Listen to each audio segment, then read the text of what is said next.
عقیدت شاہ کے کپ کپاتے ہونٹوں کو اپنی شدت بھری گرفت میں قید کر گیا۔ مجھے صرف ایک سوال کا جواب چاہیے، مجھے یاد کیا تھا یا نہیں؟ پیچھے ہوتے انگوٹھے کے پور سے عقیدت کے نم ہونٹوں کو سلاتے سنجیدہ لہجے میں استفار کیا تو عقیدت نے زرگام خان کے ہاتھ کو چہرے سے ہٹاتے، ہونٹوں سے چھوتے، اپنی کمر پر رکھتے سر زرگام کے سینے سے ٹکایا تھا۔ تمہیں کیا میں بھول سکتی ہوں بھلا؟ ایک میرا خان ہی تو یاد رہتا ہے مجھے۔ تھوڑی زرگام خان کے سینے پر ٹکائے نم آنکھوں میں چمک لیے محبت بھرے لہجے میں جواب دیا تو عقیدت کے چہرے سے آنسوؤں کے نشان صاف کرتے زرگام خان کے ہونٹوں پر مسکراہٹ نے احاطہ کیا تھا۔ نیلی گہری آنکھوں میں محبت لیے عقیدت شاہ کے چہرے کے ایک ایک نقوش کو والہانہ انداز میں دیکھتے اسے سختی سے خود میں بھینچتے، اپنے ہونٹ عقیدت کی آنکھوں پر رکھے تھے۔ زرگام کی جان، آج سکون سے نیند پوری کر لو۔ حویلی جاتے ہی میں نے اپنے 10-12 بچوں کو دنیا میں لانے کی جو پلاننگ کی ہے اس پر عمل شروع کر دینا ہے۔ پھر ہر سال ایک نیا بچہ۔ تم اگلے 10-12 سالوں تک بالکل بور نہیں ہونے والی۔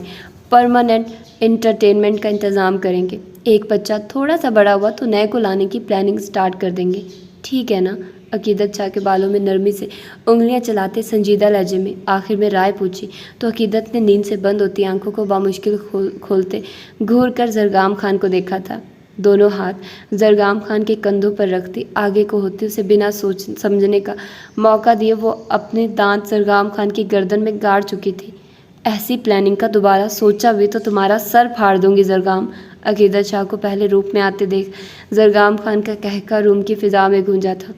ٹھیک ہے میری شیرنی، میں پٹی کروا کر بھی یہ کام سر انجام دے لوں گا۔ زرگام خان کے شوخ لہجے پر عقیدت اسے خود سے دور دھکیلتی کہ زرگام خان سرعت سے اس کے بازو تھاما تھا، عقیدت کو مزید سختی سے خود میں بھینچتے، اپنے دانت اس کے گال پر گاڑتے شدت بھرا لمس چھوڑا تھا۔ سو جاؤ، پھر گھر بھی چلنا ہے۔ کمفرٹر عقیدت پر اوڑھتے بیڈ سے اتر کر روم کی لائٹ بند کر کے واپس آتے، نرمی سے اپنے حصار میں لیتے آنکھیں موندی تھی۔ کچھ ہی دیر میں نیند نے دونوں کو اپنے حصار میں لیا تھا۔ وہ ابھی کچھ دیر پہلے ہی کمرے میں آئی تھی، کپڑے چینج کر کے نائٹ ڈریس پہنے ڈریسنگ ٹیبل کے سامنے کھڑی ہاتھوں پر لوشن لگاتے وہ اپنی ہی سوچوں میں گم تھی کہ دروازہ کھلنے کی آواز پر چونکی تھی۔ نظریں اٹھائے آئینے میں دیکھا تو اپنی جانب آتے بلاش شاہ کو دیکھتے صبغہ کو حیرت کا شدید جھٹکا لگا تھا۔ سرعت سے اپنی جگہ سے اٹھتے بلاش شاہ کی جانب پلٹی تھی۔ تمہاری ہمت بھی کیسے ہوئی یہاں آنے کی؟ مٹھیاں بھینچے دبے دبے لہجے میں چلا کر کہا تو بلاش شاہ نے گہری سانس بھرتے خود کو کچھ سخت کہنے سے روکا تھا۔ دیکھو صبغہ، ہمارے درمیان جو بھی ہے، مگر میں یہ ہرگز برداشت نہیں کروں گا کہ تم انگلی اٹھائے وارن کرنے کے انداز میں کہتے وہ لاکھ کہنے کی کوشش کرتے، مٹھیاں بھینچے ہاتھ نیچے گرا گیا تھا۔ کیا برداشت نہیں کرو گے؟ تمہارے کچھ برداشت کرنے کے یہاں کسی کو کوئی فکر یا پرواہ نہیں۔ تمہاری برداشت تمہارا مسئلہ، لیکن فی الحال تم مجھے یہاں برداشت نہیں ہو رہے، نکلو یہاں سے۔ انگلی اٹھائے تیز لہجے میں کہتی وہ بلاش شاہ کے قریب سے گزرتی دروازے کی جانب بڑھی ہی تھی کہ بلاش شاہ چہرے پر سختی لائے پلٹ کر صبغہ کا بازو دبوچتے رخ اپنی جانب کر چکا تھا۔ میں یہاں کوئی فضول کی بحث کرنے نہیں آیا صبغہ، میں لینے آیا ہوں۔ ابھی اور اسی وقت تم میرے ساتھ حویلی چلو گی، دو ٹوک لہجے میں کہتے وہ اسے مزید قریب کرتا کہ صبغہ دونوں ہاتھ بلاش شاہ کے سینے پر رکھتی اس سے دور ہوئی تھی۔ تم نے سوچ بھی کیسے لیا کہ میں تمہارے ساتھ جاؤں گی؟ تم جیسے شخص کے ساتھ میں مر جاؤں گی مگر تمہارے ساتھ نہیں جاؤں گی۔ چلا کر کہتے آنکھیں اور لہجہ بے ساختہ نم ہوا تھا۔ میرے ساتھ جانے سے بہتر مرنا لگ رہا ہے تو پھر کیوں بچایا تھا مجھے؟ کیوں اپنی جان کی پرواہ نہیں کی تھی؟ کیوں منہ اٹھا کر میرے پیچھے آئی تھی؟ 2 قدم کے فاصلے کو سمیٹتے صبغہ شاہ کے سامنے کھڑے ہوتے سخت لہجے میں سوال کیا تو صبغہ نے دانت کچکچا کر اپنے سامنے ڈھیٹ بن کر کھڑے بلاش شاہ کو دیکھا تھا۔ وہ جو تمہارے نظر میں 2% کی محبت کرتی تھی نا، میں اس محبت کا حق ادا کیا تھا اور وہ کرنے کے بعد میں اب آزاد ہوں۔ اور غلطی ہو گئی مجھ سے کہ اپنی زندگی کے اتنے سال تمہارے پیچھے آنے پر، تمہارے ساتھ قدم سے قدم ملا کر چلنے، تمہارے ساتھ زندگی کے سفر کو طے کرنے کی اس پر گوا دیے میں نے، اور اب اس غلطی کو بہت جلد سدھار لوں گی میں۔ اب تم جا سکتے ہو۔ سیاہ گہری آنکھوں میں آنکھیں ڈالے ایک ایک لفظ پر زور دیتے ہوئے کہا تو بلاش شاہ کو اپنا دل ٹوٹتا محسوس ہوا تھا۔ کیا مطلب ہے تمہاری اس بکواس کا؟ مذاق سمجھ رکھا ہے تم نے سب چیزوں کو؟ مٹھیاں بھینچتے اپنے اشتعال پر قابو پانے کی کوشش کرتے دبے لبے لہجے میں چلا کر کہا تو صبغہ شاہ نے گہری سانس لیتے کوفت سے آنکھیں گھمائی تھی۔ مذاق تو تم نے بنایا ہے میرا، تمہارے لائق نہیں تھی نا، نفرت کرتے تھے نا مجھ سے، تو اب پھر کس بات کا مسئلہ ہے؟ چھوڑ تو دی ہے تمہاری جان، اور اب مجھ پر رحم کرو، مجھے میرے حال پر چھوڑ دو۔ میری غلطی صرف اتنی تھی کہ میں نے تم سے بے انتہا محبت کی، اور تم نے کیا کیا؟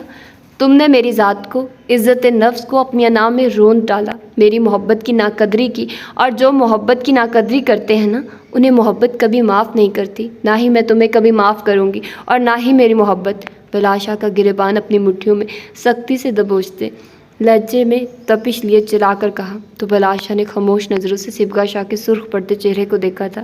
شہد رنگ آنکھوں میں نفرت لیے بلاشا کو گھور کر دیکھتی، ایک جھٹکے سے کالر چھوڑتے بلاشا کے سینے پر ہاتھ رکھ کر پلٹی تھی کہ آگے بڑھتے قدم جیسے زمین نے جکڑ لیے تھے۔ تم نے پوچھا تھا نا کہ لا علاج مرض کون سا ہے؟ جان گیا ہوں میں، اور شاید مبتلا بھی ہو گیا ہوں۔ اپنی کلائی کو بلاشا کی گرفت میں محسوس کرتے ابھی وہ کچھ سخت سناتی کہ بلاشا کی بھاری آواز پر حیرت زدہ ہوتی پلٹی تھی، مگر نظریں اپنی کلائی کو تھامے زمین پر گھٹنوں کے بل بیٹھے بلاشا کو دیکھتے وہ حق دق سی رہ گئی تھی۔ میں نے بہت کوشش کی، ہر ممکن طریقے سے تمہیں خود سے دور کرنے اور تمہاری ضدی محبت کی تپش سے بچنے کی کوشش کی، لیکن میں نہیں بچ سکا۔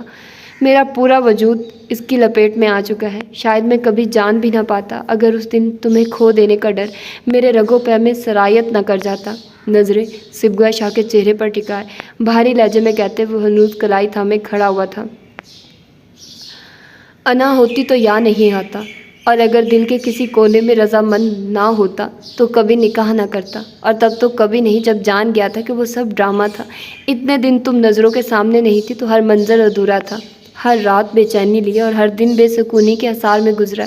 تم نے محبت کی تھی مجھ سے سبگا، بد دعا دی تھی کہ بلاشا کو تم سے عشق ہو جائے، ہو گیا ہے عشق، اب کیا کروں؟ آنکھوں میں محبت کا جہاں سمائے بھاری لہجے لیے کہا تو سبگا نے ہونٹ کا کنارہ دانتوں تلے دباتے نظریں بلاشا کے چہرے سے ہٹائی تھی۔ میرے لیے یہ سب اب معنی نہیں رکھتا، میں وہی بلاشا ہوں جو دنیا کو اپنے جوتے کی نوک پر رکھتا تھا مگر آج ساری انا بھلائے عشق کے آگے گھٹنے ٹیک گیا۔ میں وہی بلاشا ہوں جس کے لیے اس دنیا میں ایسا کیا نہیں جسے وہ چاہے اور حاصل نہ کر سکے۔ لیکن وہ سر لہجے میں کہتا لمحے کو رکا تھا، انابی ہونٹ سختی سے انابی ہونٹ آپس میں پیوست کیے تھے۔ لیکن میں ہی ہوں وہ بلاشا جو آج تک اس ایک احساس کو کبھی محسوس نہیں کر سکا کہ جسے چاہو وہ حاصل ہو جائے تو کیسا محسوس ہوتا ہے، جس شخص کے ساتھ کی خواہش کرو اور وہ خواہش پوری ہو جائے تو سانسیں کیسے چلتی ہیں، سینے میں دھڑکتا دل کیسے شور مچاتا ہے، کیسے انسان خود کو ہواؤں میں اڑتا ہوا محسوس کرتا ہے۔ میرا دل کبھی ان احساسات سے نہیں گزرا، تو اسی لیے سینے میں دھڑکتے دل کو پتھر کر لیا تھا بلاشا نے۔ نہ کوئی خواہش تھی، نہ ہی کسی احساس کو محسوس کرنے کی چاہت۔ وہ سن تو رکھا ہوگا نا تم نے کہ ہم تو بس خواہش کا مرجانہ مانگتے ہیں، لیکن تم نے مجھے مجبور کیا سبگا بلاشا کہ میں تمہیں چاہوں۔ لیکن خیر اگر تمہاری یہی خواہش ہے تو یہی صحیح، دل ہی تو ہے، اور دل کا کیا ہے، بلاشا کو پتھر دل کرنا آتا ہے، لیکن یاد رکھنا پھر یہ موم نہیں ہوگا۔ صبر کر لوں گا محبت کے اس خسارے پر، کیونکہ بلاج اس معاملے میں بہت صابر رہا ہے۔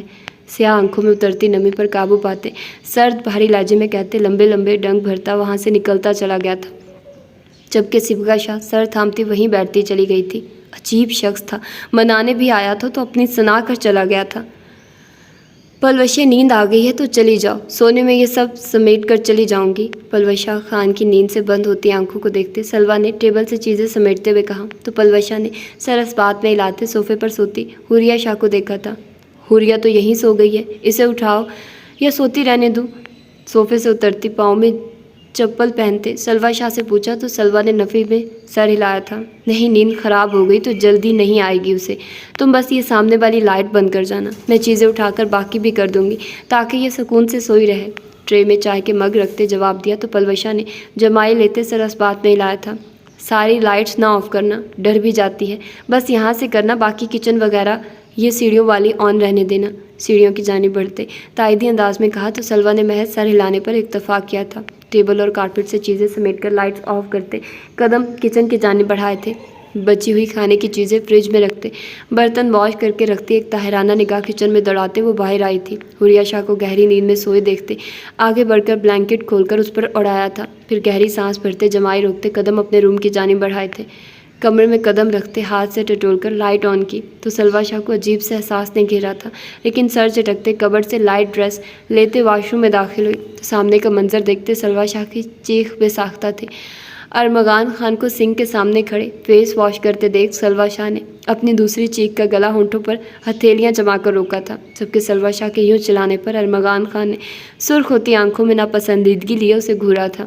ارمغان خان کے چہرے کے بگڑے تاثر دیکھ سلوا شاہ کے گلے میں گلٹی سی ابھر کر معدوم ہوئی تھی۔ اس سے پہلے وہ کچھ کہتی، ارمغان خان کو پانی بند کرتے دیکھ آنکھیں پھلائے ڈریس ارمغان خان کی جانب اچھالتے الٹے قدموں بھاگنے کے انداز میں باہر نکلی تھی، جبکہ سلوا شاہ کی بچکانہ حرکت پر ارمغان خان مٹھیاں بھینچے تیزی سے اس کے پیچھے بڑھا تھا۔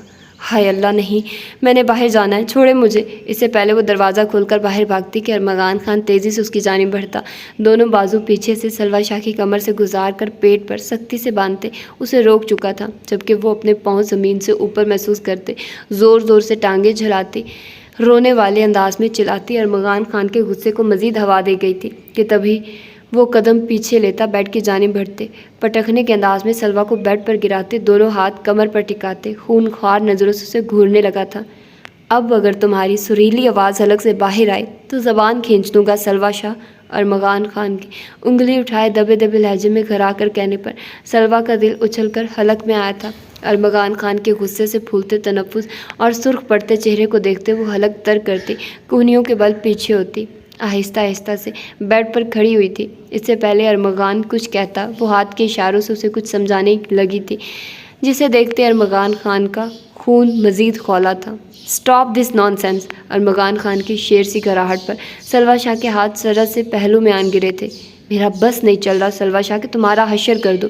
ایک تم بنا مجھے بتائے بنا اجازت لیے منہ اٹھا کر یہاں آ گئی، اور یہاں آ کر تم موویز کم اور ان میں نظر آتے ہینڈسم ہیروز کو زیادہ دیکھ رہی ہو۔ تمہاری ہمت بھی کیسے ہوئی میرا حق دوسروں پر کٹانے کی؟ جبڑے بھنچے چلا کر کہتے، جوتے سمیت پاؤں بیڈ پر رکھا تو سلوا شاہ چیخ مارتی پیچھے بیڈ گراؤنڈ سے لگی تھی۔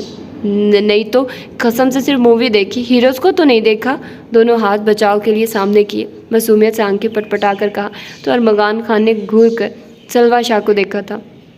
ہاں، انہیں دیکھنے سے پہلے تو آنکھیں کام کرنا چھوڑ دیتی ہوں گی نا، دانت کچکچا کر کہا تو سلوا شاہ کا سر میکانکی انداز میں پہلے نفی اور پھر فوراً اس بات میں ہلا تھا۔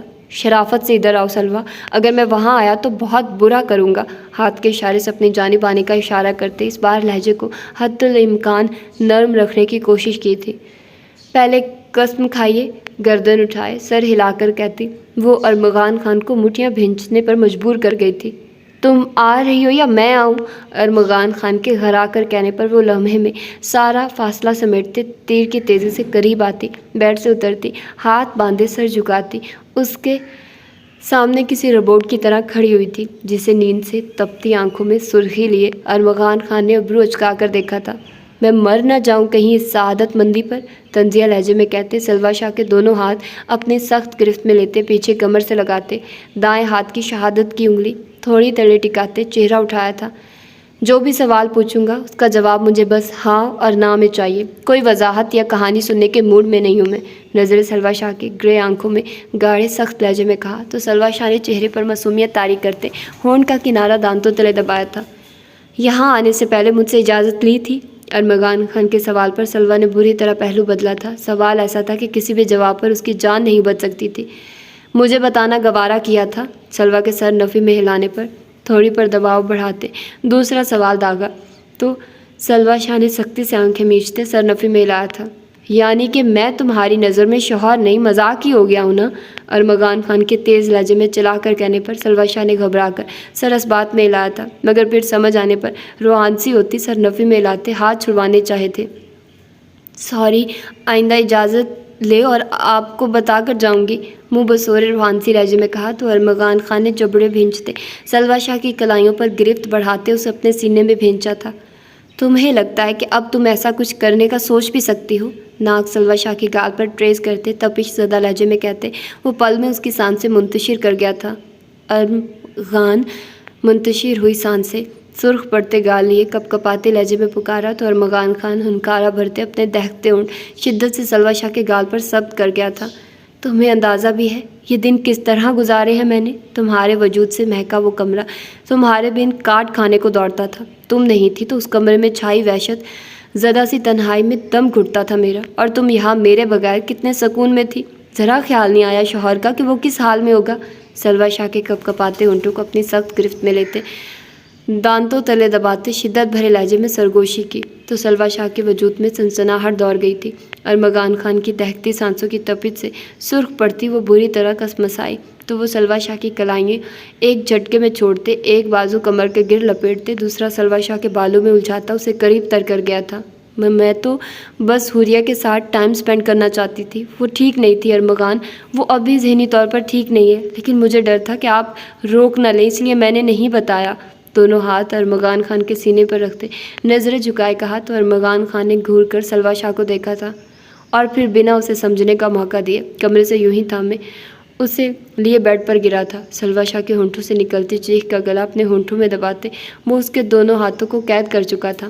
میرے سالہ صاحب نے کہا تھا کہ میری بیوی کا شکوہ ہے کہ میں اسے کہیں گھمانے نہیں لے کر گیا، تو مجھے احساس ہوا کہ مجھ سے کتنی بڑی غلطی ہو گئی ہے اور اب اپنی غلطی کو میں بہت اچھے سے سدھارنے والا ہوں، اور مجھے پورا یقین ہے کہ اس کے بعد میری بیوی کا گھومنے والا شکوہ بہت اچھی طرح دور ہو جائے گا، اور جتنا مسز ارمغان تم خان میرا دماغ گھما چکی ہو، اس کا بدلہ سود سمیت چکانے کی تیاری اچھے سے کر لو۔ انگوٹھے کے پور کو سلوہ شاہ کے ہونٹوں پر پھیرتے سنجیدہ لہجے میں کہتے، چہرہ سلوہ شاہ کی گردن میں چھپاتے، گہری سانس بھرتے، سلوہ شاہ کی خوشبو کو اپنی سانسوں میں اتارتے آنکھیں موندی تھی، جبکہ سلوہ شاہ ارمغان خان کی دہکتی بھاری ہوتی سانسوں کو اپنی گردن پر محسوس کرتے سانس تک روک چکی تھی۔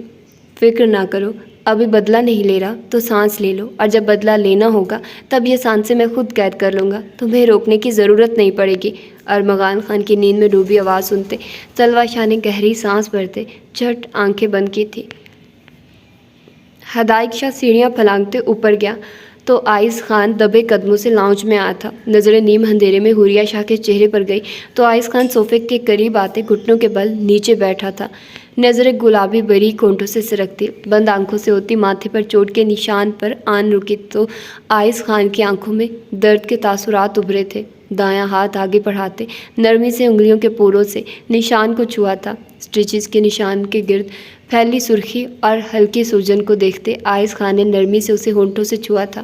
حوریہ شاہ کو اپنی باہوں میں بھرتے قدم اسی کمرے کی جانب بڑھائے جہاں وہ رکے تھے، جبکہ باہوں میں سوئی حوریہ شاہ کے وجود میں ہلکی سی جنبش ہوئی تھی، جیسے اس نے کروٹ لینے کی کوشش کی ہو۔ کمرے میں داخل ہوتے پاؤں کی مدد سے دروازہ بند کرتے آگے بڑھ کر حوریہ کو نرمی سے بیڈ پر لٹایا تھا۔ دروازے کو لاک کرتے وہ دوبارہ سے حوریہ کی جانب بڑھا تھا، جبکہ وہ بھی تیز روشنی آنکھوں میں پڑنے پر ہتھیلی آنکھوں پر رکھتی کسمسائی تھی۔ بیڈ پر حوریہ شاہ کے قریب دراز ہوتے وہ اس کی کلائیاں نرمی سے تھامتے رخ اپنی جانب کر چکا تھا، جس پر حوریہ شاہ نے نیم و آنکھوں سے سامنے والے کو دیکھا تھا۔ نظریں چاکلیٹ براؤن آنکھوں سے ٹکرائی تو وہ جیسے ہوش میں آئی تھی، جھٹکے سے پوری آنکھیں کھولتے کمرے میں نظریں دوڑائی تھی کہ وہ کہاں ہے۔ نظریں اطراف سے ہوتی سامنے خود کو خاموشی سے دیکھتی آنکھوں سے ٹکرائی تو حوریہ شاہ نے اپنی کلائیاں آئس خان کی گرفت میں محسوس کرتے چھڑوانی چاہی تو آئس خان نے نرمی سے انہیں آزاد کیا تھا۔ کب تک ناراض رہو گی؟ نرم لہجے میں کیے گئے سوال پر وہ نظریں پھیرتی اٹھ کر کچھ فاصلے پر ہوئی تھی۔ لالا نے بتایا ہے آپ کو؟ یہاں انہیں کسی بات سے بلیک میل کر کے پوچھا ہے آپ نے؟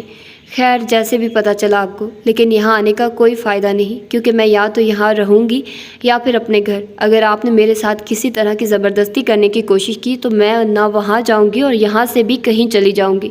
رخ بدلتے تو ٹوک لہجے میں کہتی وہ قدم نیچے رکھتی کہ آئس خان کونے کے بل ہوتے دائیں ہاتھ سے حوریہ شاہ کا بازو تھام کر جھٹکا دیتے سے پیچھے کھسکا چکا تھا۔ ٹھیک ہے، نہ یہاں رہو نہ اپنے گھر، کہیں اور چلی جاؤ، لیکن مجھے ساتھ لے کر، کیونکہ اس سے زیادہ میں اور دوری برداشت نہیں کر سکتا۔ ناراض رہنا ہے، غصہ دکھانا ہے تو ساتھ رہ کر یہ کام کر لینا۔ حوریہ شاہ کے احتجاج کرتے ہاتھوں کو نرمی سے اپنی گرفت پہ لے کر بیڈ پر ٹکاتے ہوئے کہا تو حوریہ نے شکوہ کناں نظروں سے آئس خان کو دیکھا تھا۔ آپ کو کوئی ضرورت نہیں ایک ایسے رشتے میں بندھنے کی جس کی بنیاد ہی جھوٹ پر تھی۔ میری طرف سے آپ کو اجازت ہے، آپ کسی اور کے ساتھ سچ کی بنیاد پر رشتہ قائم کر سکتے ہیں۔ مجھے آپ کے کسی نئے رشتے سے کوئی مسئلہ نہیں ہوگا، اور اگر چاہیں تو مجھے اپنے نام پر بٹھائے رکھیں یا چھوڑ بھی دیں تو بھی آپ کی مرضی۔ کرسٹل گرے آنکھوں کو بے خوفی سے آئس خان کی آنکھوں میں گاڑے پاٹ لہجے میں کہتی وہ آئس خان کے دل کو اپنے لفظوں سے چھلنی کرتی نظریں چہرے سے ہٹاتی دیوار پر مرکوز کر چکی تھی۔ یہ کیا بکواس کی ہے ابھی؟ دوبارہ کہنا، ہمت بھی کیسے ہوئی تمہاری حوریہ؟ ادھر دیکھو میری طرف، کیسے اتنی آسانی سے تم یہ بکواس کر سکتی ہو؟ تم یہ سب سوچ کر یہاں آئی تھی؟ یہ سب چل رہا تھا تمہارے ذہن میں؟ ہاں،